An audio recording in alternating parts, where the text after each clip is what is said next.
Қайырлы күн баршаңызға. Мына біріншіден Мұратбай бастаған бауырымыз топ ұйымдастырушы топқа баршаңызға рахмет, алғыс. Мына қарындастарымыз да кешеден бері дастархан жайып сөйтіп жатыр.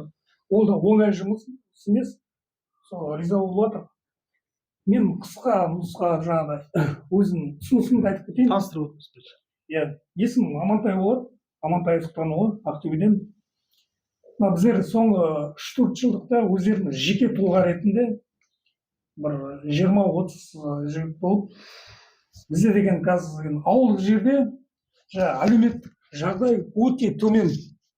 Сондықтан да қазір біздер жаңа ана нелеріне ұлт неге қарамай, өзге ұлт болсын, проблемалар, мәселелер көп жағдай. Енді ауылдық жерде деген нелері сауатсыз қағаз жайында соларға өте көптен көмек беріп келе жатыр, мақтанғаным емес. Сол ол көмек берген азаматтарымыз, орысы болсын, қазағы болсын, украиндық болсын, ертең біздер бір жиналыс осындай неге шыққан кезде солардың 80-90% біздерді қолдап келеді. Ол жағына немізді. Сол мен ұсынысым сол ауылдық жерден бастап осындай жеке тұлға ретінде көмек жағдай болса, мысалы көмек беретін, шама келгенше соларға көмек тесуіміз керек те. Менің ұсынысым. Болды менде. Айдар, бір жерде жаңағы Амантай бауырымыздың айтып кеткен несін айтайын. Біздің мына программада 3-ші тақырыпта тұрған оппозициялы адамдар қалай халықтың сеніміне кіреміз деген мақсатта кеше талқылағанбыз. Соның өзі басқасында жүріп істеп жүргеннен кейін қысқа нұсқа түсіндіріп кетті деп ойлаймын. Сол жобада 1,5 миллион халықты несі қоспасам болады. Жобадан көріп тұрмын ғой. Келесі сөзді не алса деп едім? Бас деп едім. Тараз қаласынан келіп отырмын. Мынау Қызылорда көшпенді жиынына осындай құрылып жатқанына мен өте қуаныштымын. Және десе мынау Қарағандыда мынау Асқар бауырымыздың бастап жатқан бастамасы өте маған жағып отыр. Мынау неге мағлұмға бойкот жариялағаны. Және десе біздің мынау орыстардың және десе басқа ұлттардың бизнестерін біздің Қазақстаннан шығарып тастау біздің міндеттеріміз. Неге дегенде олар біздерге көп кедергі етеді. Мысалға алайық, мынау Яндекс, енді мынау мағлұмға бойкот жарияланды ғой, енді Яндекске бойкот жариялау керек деген себебім, Яндекстегі істеп жүрген жігіттер 1000 теңге алатын болса, соның 15% Россияға кетіп жатыр. Ол 15% Россияға кету деген үлкен ақша Россияға, Қазақстаннан кетіп жатыр. Сол үлкен ақшаманан орыстар, россиялықтар ойына келген не қылып, тыныш отырған мемлекеттерге барып соғыс ашып, солардың бала шағасын қыруда. Осыны ендігі мынау бастаманы бастап берді Асқар бауырымыз. Ендігі бастама бүткіл республикамызда мынау Яндекс деген такси мынау несін қуып шығуды біз өзімізге міндеттеп алуымыз керек. Мысалға мен осы жаққа келе жатып, мен өзіміздің Тараздағы Яндексті ақырындап тесіп кеттім. Өзі де бір баланы орысша сөйлей алмадың, орыс жүргізушісімен орысша сөйлей алмадың. Әрбір таксист орыс жүргізушісі болсын, басқасы болсын, оларға ИП ашу керек. ИП турасында сен түсінбейсің, және десе соларға орысша сен түсіндіріп бере алмағансың деп, бір баланы диспетчерліктен шығарып тастаған. Сол мәселені мен азғантай көтеріп келдім. Ендігі мәселе осы Яндексті қай республикада болса, сол республикадағылардың барлығын шығарып тастау. Менің ұсынысым осы, басқа жоқ. Оның жолы қандай? Жолы қандай? Енді жолы қандай болғанда, бойкот жариялау. Осы Яндекстегі таксисті, анау жан бағып жүрген бауырларымыздың бәріне түсіндірме жұмыстарын жүргізу, сөйтіп таксистік жұмыс жүргізіп жүргендерге. Басқа міне қазақ жігіттер ашты бізден Тараздан таксистің нелерін, фирмаларын. Бірақ олар жүргізе алмады. Яндекс оларды бастырмалатып, Яндекс олар тұншықтырып тастап жатыр. Сондықтан әр жерлерден қазақ жігіттерге мынау шамалары бар ашуға. Бірақ ақшаның жоқтығынан мынау Яндекстің жаңағы нелерін жүйелерін жақсылап не қыла алмағандықтан, компьютерін меңгере алмағандықтан, ақша болмағанын меңгере алмайды да. Меңгеріп қойған Яндекс олар тұншықтырып тастап жатыр, ашқандай қайтып жабылып қалып жатыр. Осыған біз жәрдем беруіміз керек. Осыларға жәрдем берсек, Яндекс өзінен өзі бізден шығып кетеді.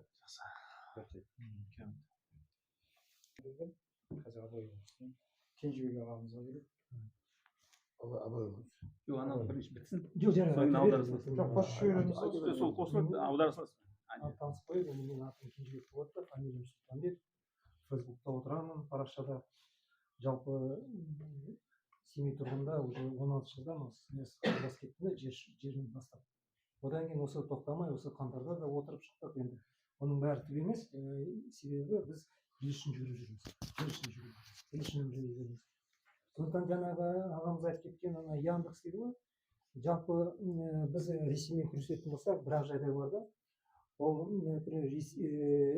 бізге Ресейдің компаниялары өздерінің қаруларына көмектесті деген тақырыпта жұмыс істеу керек. Себебі сонда ғана біз оларды шығара аламыз да. Біз мемлекетіміз спонсор бола алмайды да соғысқа. Санкция дейді ғой, санкция. Сондай санкционный списокқа апаратындай жолдар іздеу керек. Ол үшін нақтылы қанша ақша кеткенін, қалай соны ғана көрсете аламыз. Сөздің шыны керек. Соны айтып кетейін деген Яндекс туралы жалпы Ресейдің тағамдары келгендер туралы да сол істеу керек те. Ол неге? Именно сол спонсор болып жатқаннан, соғыстың. Ал енді мен айтайын деген қазір ештеңе айта алмаймын. Себебін әлі тоқтай әлі білмей жатырмын да осылай. Нұртаза бауырымыз айтып кетті ме, ағам бола ма, бауырымыз бола ма, енді құрдас бола ма екен. Өте жақсы бағдарлама айтып отыр. Оны неге айтамын? Жалпы бәріміз мына үкіметті ауыстыру деп бір мақсатымыз бар. Соны біз этап-этапқа бөліп, мынау бір этаптардан біреуі деп ойлаймын да. Сондықтан жалпы Нұртаза оны бөліп ұстау керек те, соны жұмыс істеу керек. Оның ертең мына көшеге шығады, көтеріліп келеді, көше партиясы бар, Аға Қазақстаны бар, тағы да көп партиялар ашылмай жатыр, но жұмыстарын істеп жатыр олар. Оларға да біз кедергі жасай алмаймыз. Оларды да біз қолдауымыз керек. Но әрине ол болмайды. Неге болмайды? Жаңа ағамыз айтып кетті, шектеу қойып жатыр да. Сондықтан бұл жерде мен анализ жасап, өзім экономический образование көп жылдары управляющий фирма менеджер болып істегеннен кейін тәжірибем бар да, қалай істеу керек. И кісілермен ақылдасып жүрмін. Ең бірінші қаражат керек те. Ол қаражат керек пе, мынандай ұйымдастыру үшін, оны біз қайдан аламыз? Ешкім жоқ. Шетелден алуға болмайды қазіргі заң бойынша. Сондықтан біз өзімізге, оның халықтың общественный фонд саяси қоғамдарға байланысты деп жазуға болады. Именно сонымен ғана алуға болады. Өте жеңіл де халықтан жинаған. И соған сол ақшаны жұмсауға болады да, сіздерге беруге дегенде жинастыруға. Сондай партия біреу ашам десе, көмек. Ол саған берем, саған бермеймін деген әңгіме болмау керек. Ол ақша болса ғана береді, жоқ болса оны немене. Сондықтан біз бөлінбегенде халық көреді. Біз түкі өзіміздікін қолдаймыз деп айтуға болмайды. Екінші жағдай, мынау сайлау. Қазір бұрын біз мәжіліс президент сайлауына ғана қатынастық. Сөздің шыны керек. И бақылаушы. Сондықтан мына өзгеріс тез болмайтыны анық болып тұр да. Ол анықға сондай да система нешетен жүйе істеп жатыр да, заңдарды, даже бір какое-то постановление, указ, конституцияны норма шығарып тастайды. Сөздің шыны керек. Сондықтан біз де пайдалануымыз керек. Сондықтан қазір ауыл әкімдері, район депутаттары, ауыл әкімдері, қала әкімдері сайланып жатыр. 1 қаңтардың 25 жылдан бастап бәр жерде сайланатын болды. Сондықтан біз бақылаушыларды дайындауымыз керек. Бақылаушылардың бір жақсысы, мен пойызда келе жатырмын ғой, біз саясатпен араласпаймыз. Саясатпен араласпай қойғанда, но проблема бар ма? Бар. Оны қалай шешу керек? Сіздер бақылаушы болыңыз деймін да. Неге бақылаушы боламыз дейді да? Просто сіздер дұрыс адам келгенде көріп, соны бақылап қалсаңыздар болады да. Оның жолдары да әртүрлі болады. Ақырғы мынау АЭС туралы референдум болғанда өз басымнан өткен нәрсе маған ана удостоверение бермей қойды да. Қазақстан бойынша мен адамдарға жанымда жүрген бақылауға Семей қаласында рұқсат бермейді. Сонда мен мониторинг деп тауып алдым. И осындай неге бардым да есіктің алдында отырып алдым да. И қанша адам кірген. Себебі референдумда ол 50% келмесе есептелмейді екен. Сондықтан менде 25% келді. Содан кейін енді комиссияға барсам, менде 25% десем, ол сіздің ғана очы сатылды. Содан кейін тағы да бір жинап алсам, қалада ғана осындай болды, ауыл басып кетті деп сөз табады. Сондықтан мен оққаным, біз бәр жерде болуымыз керек та. Ол кісілер кім дейміз ғой, ол кімдер? Ауылда кім, партияға кірмесе, басқа жолдарда. Онда өздерінің активистері бар ғой енді. Өкіметке қарсы жүргендер. Бірде емес, сол кісілерді тарту керек те жолға. Саясатпен араласпайды. Оны жақсыға ешқандай талабы жоқ, ол үшін ешкім қысқыламайды дегендей. Балаларын жұмыстан шығарып тастамайды, сондай жолдарды тауып қою керек те. Ол біздің мына резерв. Сонда мына бір азаматтарға жоқ, сендер неге депутат болмайсыңдар, білімдерің бар, жағдайларың бар десем, Кенжебек бізге мына жүйеге сенбейміз, сайланатын комиссияға сенбейміз дейді. Даже қалалық мәслихатқа. Сол 5-6 участок қой бақылайтын. Қарап бер, сен қалап берсің, сен бара аласың, мен барам. Вот олар білмей жүрді. Енді соны 20-30 адам ғой сайланатындары мәслихатқа қалалық. Соны қолға алатын болсақ, онда партиясыз. Мәселе қайда? Партиясыз. Если одандай адамдар сенетін болса, мен ойлаймын, солар нақты жұмыс істеледі. Күн неғып кеткеннен 2 минутта қосып қазір таңда енді Қызылордадан өзіміз Мұхтар деген ағамыз келді. Мұхит деген сол кісіге берсек өздерін. Мынау алдарыңызда бір рет ағайындар мынау осы программада енді өзіміздің ұсыныстарымыз бар. Осыны алып кетемін, маған ішінен біреу маған ұнайды екен. Осыны не қыламын десеңіздер де болады. Жоқ, өз ойларыңыз болса, өздеріңіз ұсыныстарыңыз. Менің есімім Мұхит, фамилиям Нұрмахан. Қызылорда облысында ауданда тұрамыз. Жаңа енді айтылып жатқан нәрсе жақсы айтылып жатыр. Нұртаза ма еді? Басында ініміз. Нұртаза енді басты мәселелерді айтып кетті ғой. Соның ішінде мынау баптары, сайлау туралы заң, жаңа осы жерде жігіттерді айтып жатыр. Жаңа Нұртазаның айтып жатқан, оқып жатқанынан 30% дейді, жоқ. 50-де 50 болу керек. Мажораторный 50, қалғаны 50. Солай деп не қылса деймін мен. Өйткені 50-ден төмен болса біздер талай сайлауларға қатыстық, көрдік. Сондықтан да саяси партияның басқалары 50 болсын. Одан кейін жаңағы мажораторный жеке адамдардың түсетін 50-де 50-ге мен сондай ұсыныс беремін. Екінші, ауыл шаруашылығын айтып жатырсыздар. Дұрыс, бәрі де. Ауыл шаруашылығынан біз аграрлы мемлекетпіз ғой енді. Қазақстан жаңа жер көлемін айтып жатсыздар, малдың санын айтып жатсыздар, барлығында аграрлы мемлекет. Соның ішінен ауыл шаруашылығына астық өнеркәсібін бөліп алу керек. Астық өнеркәсібі өз алдына министрлік болу керек. Бұл астық біздің құндылығымыз, астық біздің байлығымыз, астық біздің валютамыз. Сондықтан да жаңағы өз алдына мен құрылым болса, министрлік болса деймін. Өйткені Қазақстанның бидайы шетелдерде өте жоғары бағаланады. Қатты бидайлар, Қарағанды, әсіресе Павлодар жақтың бидайлары өте, Қостанай бар, өте жақсы бағаланады. Сондықтан да менің клейковинаста өте жоғары қатты бидайлар. Одан кейін жаңағы осы жерде жиналған кісілерде біраз нәрселерін басын шалып өтті ғой енді. Мен де сол айтқандарға қосыламын. Мына бастап жатқан тірліктеріңізге Алла тағала берекесін берсін.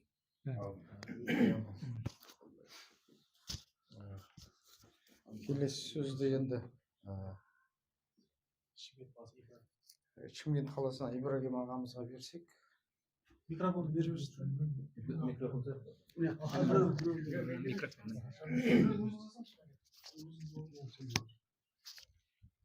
Жастар тыңдап алайық та, соң көшеге.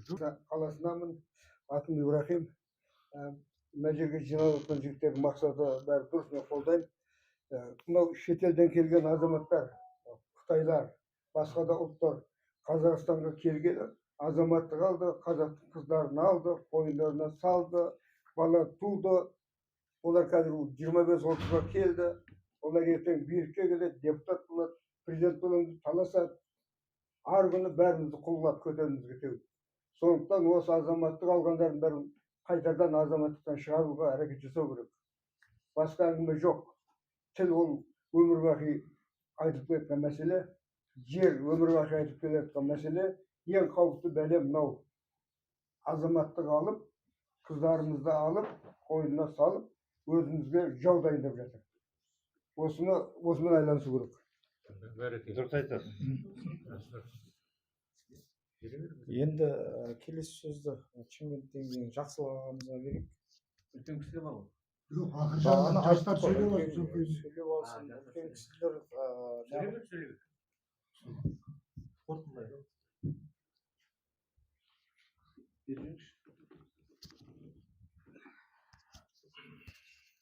Досқайырұлы Жақсылық, Шымкент қаласынан келіп отырмын. Мына ұйымдастырған кісілерге рахмет. Келген ат терлетіп сіздерге де рахмет. Танысып жатырмын, қуаныштымын. Менің ұсынысым біреу ғана. Өйткені еліміздің коррупциядан басқа жетісіп жатқан саласы жоқ.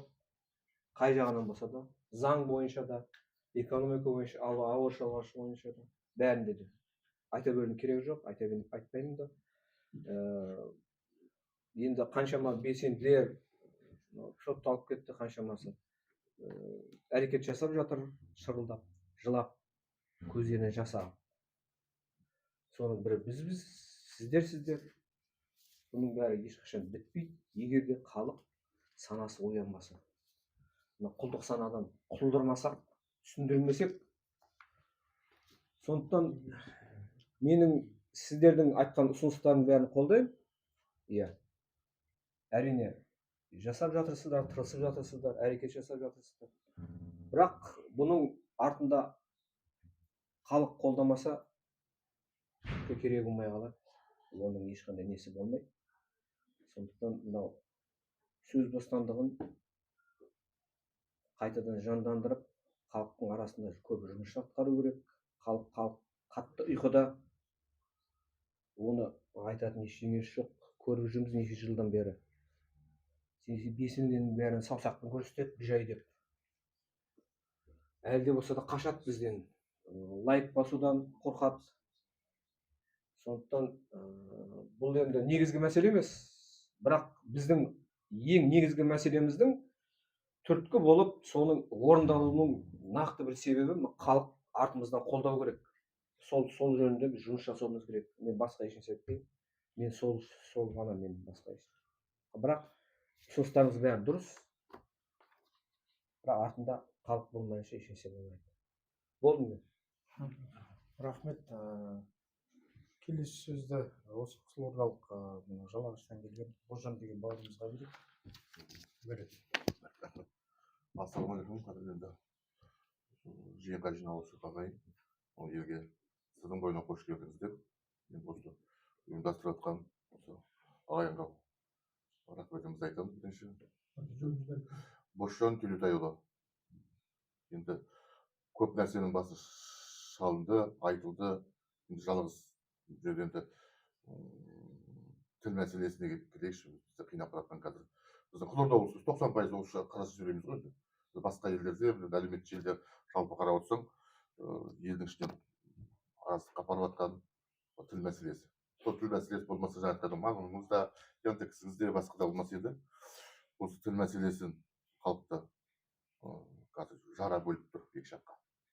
Осы мәселелерге қарасақ, сосын жаңағы сайлау мәселесі де бізде көтеріліп жүрген, мысалы, сайлауға қанша халық түсе алмай, жаңа өзіне қойған жаңа неге барамын, әкімдікке барамын деген балалар бар, жастарымыздың бұлардың бәріне бір қойып қойған критерийлері бар. Яғни 5 жыл мемлекеттік қызметте болу керек деген сияқты.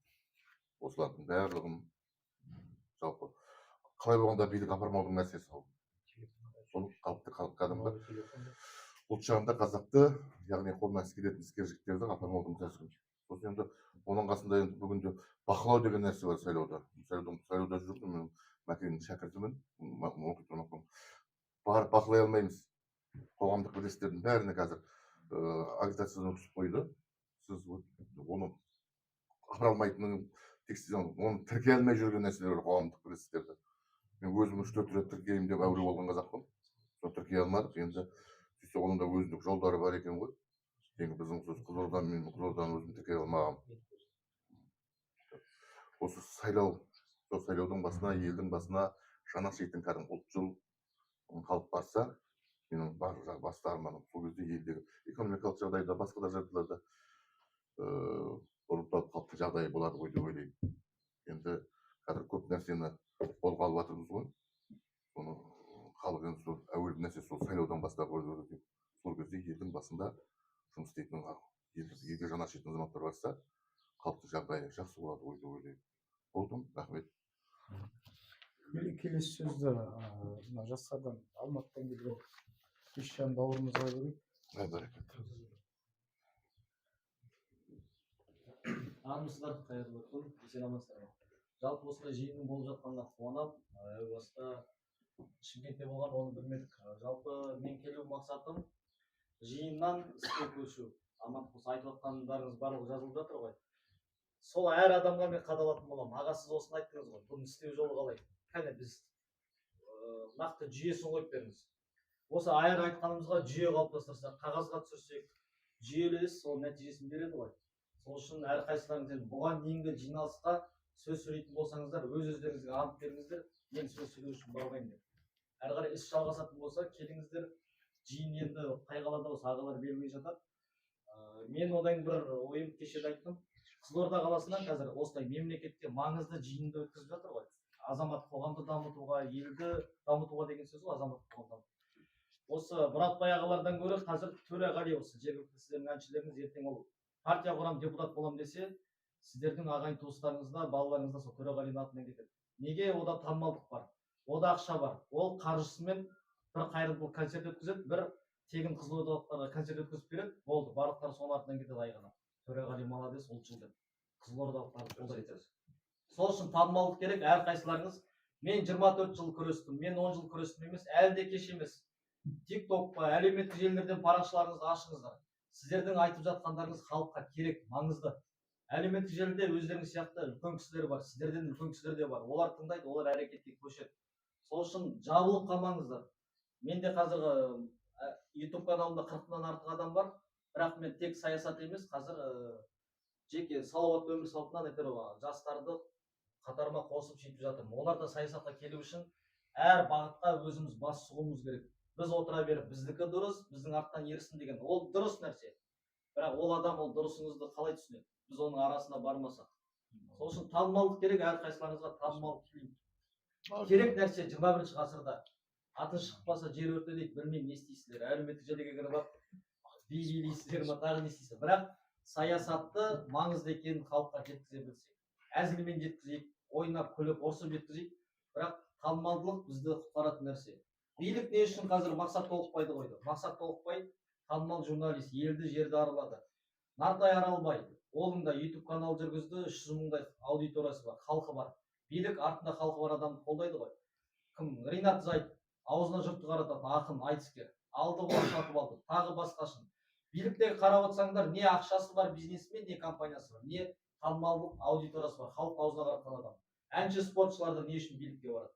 Халық оларды білді, көрді, таниды. Сол үшін сіздер де танымал болу керексіздер. Болмаса бір танымалдықта адамдарды итермелеп қолдауымыз керек қой. Осы айтарым. Сол кезде нәтиже болады. Дұрыс айтасыз. Точно уақытқа ровно жеткізді. Келесі сөзді Семей қаласына келген Ерлан деген ініміз бар. Жүгіріп кеше Шымкентте де ұйымдастырған осы жігіт. Бастамасы негізі. Осы кісіге керек. Ассалаумағалейкум, армысыз ағалар. Осындай жиындар болып жатқанына өте негізі қуантады. Нәтижесі аз болса да, бірақ қуанамыз әйтеуір. Жоқ емес, біз бармыз. Өліп қалған жоқпыз, мәңгілікке тіріміз әйтеуір. Аз болсақ та. Әр өңірде мына Шымкентте бастаған жиналыс мына жалғасын осы Қызылордада тауып жатыр. Мына жүгіріп жүрген әрқай белсендіге рахмет. Өздерінің өңірлерінде өздерінің ауызбіршіліктері бар екенін көрсетіп жатыр біріншіден. Өзіміздің арамызда, белсенділердің арасында. Енді осыны біз үлкен ауқымды осы жиналыстарды жалғастырудың мақсатында бүкіл Қазақстанға көрсетсек деген ойменен әр қалада ұйымдастырулар болады бұйыртса ақырын. Сол болатын жиналыстарға мысалы ертең Қарағандыда болса күні белгіленді, группадан айтылды ма, әр өңірден бір адамнан, екі адамнан жіберуге жоқ дегенде тырыссаңыздар, бармайтындар баратындарға қаражатын жинап берсеңіздер, өздеріңіз осы жиналысқа келіп, одан кейін үнсіз қалқамай, алдыңғы жиналыста осылай айтып еді, тағы да жиналыстар болатынын, соны елеп ескеріп жүрсеңіздер. Сіздер білесіздер, заңменен қозғалыңыздар, дұрыс, мен ризамын. Заңмен қозғалған дұрыс қой, заң болмаса біз жабайы адамды болып кетеміз. Заңмен қозғалған дұрыс, бірақ заңның орындалмай жатуына байланысты біз мынау қазіргі қылмыскер халыққа қызмет етпейтін жүйені ауыстыру түпкі мақсатымыз сол ғой. Халыққа қызмет етпей ма кетсін. Оны ауыстыру үшін біздің ортамыз көбею керек. Қалтамызда қаражат болу керек. Осының бәріне жету үшін біз қазір бас қосып жатырмыз. Кешегі болған жиында болған кемшіліктерді, мысалы бір күн ерте шақырып, 3 күнге әдейі істеп отырмыз. 3 күн. Бірінші күні келеміз, жай ғана сөйлесеміз, әңгімелесеміз. Алдыңғы болған жиындағыларды талқылаймыз. Не айтылды, не істелмеді, нені айттық, неге істемедік. Істемесек неге айттық оны. Ал оны айтпай үнсіз қалқап, бір-біріміздің көңілімізге қарасақ, біз ешқашан нәтижеге жетпейміз ол. Бір-біріміздің көңілімізге қарап. Оны ашып айту керек. Ұрыста болатын шығар енді арасында. Ұрыссыз болмайды ғой. Солай сөз таластыру арқылы біз келісімге келеміз деп ойлаймын. Бәрлеріңізді құрметтеймін. Осылай елім жерім деп қолдарыңыздан келгенше әрекет жасап отырсыздар. Үйлерінде қарындарын тойдырып, соны төлкепа тышып жатқан адамдардың қатарынан емессіздер. Сол үшін ризамын. Бір-біріміздің қателігін, кішкентай қателіктерімізді кешіріп, жамандығымызды жасырып, жақсылығымызды асыруға тырысайық. Өзіміз қазір ақпараттық соғыс болып отыр ғой. Мен өзім жазу жағына жоқ болсам да, сол ақпараттық соғыс арқылы халықпен жұмыс істеп жатырмыз. Қолдан келгенше. Қанша рет қамалып та келдік, оның бәрі мақтанып айтпаймыз да, оның бәрі бізге мақтаныш емес. Өйткені біз әлі нәтиже жеткен жоқпыз. Мынаның өзі нәтиже деп ойлаймын. Кішкентай тыңдатын шындай болса да, біраз адамдар бас қосып, неге осы арада 16-17 өңірдің адамдары барлығы жоқ? Неге 8-ақ өңірдің адамдар отырмыз қазір? Міне осы қолға бірінші осыны алу керек. Келесі жиналыста 16 өңірдің адам, 19 өңір ме бізде? Барлық өңірдің болсын белсенділері. Жоқ дегенде бір адамнан. Басқа белсенділер соның қаражатын көтеріп алуға болады ғой. Осыны қолға алып, ары қарай жұмыс істей берейік, қолдаймын бәріңізді. Бәріңіздің айтып жатқандарыңыз дұрыс. Бізге шынайы тәуелсіздігімізді алу керек. Өйткені қазір жерімізді, біз қазақтарға не керек? Жеріміз керек, салт дәстүріміз керек, тіліміз керек. Болды, осы шарт талаппен біз бас қоса аламыз. Үшеуі де қорланып жатыр қазір. Үшеуін де біз түк істей алмай жатырмыз. Өйткені бізде ауызбіршілік жоқ. Адамдарды мүлдем құтқарып алған жоқпыз. 40-қа жуық адам бар, қамауда жатқан саяси тұтқын. Дәлеліміз бар, бәленбай адвокаттары бар. Заң аясында біз оларды шығарып алмай отырмыз. Бірақ бәрібір сол заңмен жүргіміз келеді. Бірақ ол орындалмайды. Біз бәрібір соны істей береміз. Түрмеде адамдар өліп жатыр ғой. Думан Мұхаммедкәрім өлім аузын жатыр. Марат Жыланбаев өлім аузын жатыр. Әйгерім әне өзінің жартылай уақыты келсе де, шығатын уақыты келсе де, шықпаймын деп отыр. Мен сендерден сұрамаймын, кешірім сұрамаймын деп отыр. Жігерлік қой оның өзі. Содан үлгі алуымыз керек. Ана Арон Атабек кеше 15 жыл түрмеде отырды. Кешірім сұраған жоқ. Не үшін 15 жыл отырды? Өйткені өзінің ар-намысын бергісі келген жоқ, кешірім сұрағысы келген жоқ. Сол үшін қамалудан, өлуден қорықпай ағайындар. Жеңіске жеткіміз келсе, нар тәуекелге берік болып, өлімнен де сотталудан қорқудың керегі жоқ. Ойбай, битсек сөйтіп соттап жібереді, битсек қамап тастайды. Басымызға жазған көреміз, бір Алла бізді қолдайды, ниетіміз түзу болса. Сол мен айтайын деген, бәріңізге сәттілік, келесі жиындарға бәріміз келуге тырысайық. Бір-екі адамнан болсын жіберейік әр өңірден. Жерге қарап қалған жоқпыз ғой. 500 теңгеден 1000 теңгеден жинап берсек, бір-екі адам жолын тауып береміз ғой әр өңірден. Соны қолға алсаңыздар. Рахмет.